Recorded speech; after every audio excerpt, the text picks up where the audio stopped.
अस्सलाम वालेकुम दोस्तों, उम्मीद है कि आप हजरात खैर और आफियत से होंगे। अल्लाह रब्बुल इज़्ज़त आप लोगों को इसी तरह खुशहाल रखे, आमीन।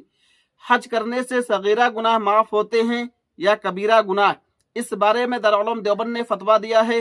आइए देख लेते हैं, सुन लेते हैं। सवाल, हज कर लेने से क्या कबीरा गुनाह भी माफ़ हो जाते हैं या तौबा शर्त है?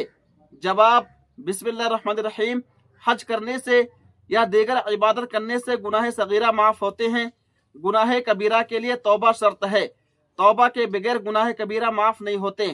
हाँ, अगर कोई सगीरा के साथ कबीरा की माफ़ी की नियत भी कर ले तो सगीरा के साथ साथ कबीरा गुनाह भी माफ़ हो जाएंगे इंशाअल्लाह। वल्लाहु ताला आलम। दारुल इफ्ता दारुल देवबंद। उम्मीद है कि आप हजरा मुकम्मल वीडियो देख लिए होंगे और एशिया की अजीम दीनी व इल्मी मरकज़ दारुल देवबंद का फतवा देख लिए होंगे, सुन भी लिए होंगे। दोस्तों, इस वीडियो को ज़्यादा से ज़्यादा शेयर कीजिए और हमारे चैनल फतावा देवबंद 786 को जरूर सब्सक्राइब कर लें। तब तक आप हमें इजाज़त दें। अल्लाह हाफिज़, अपना ख्याल रखिएगा।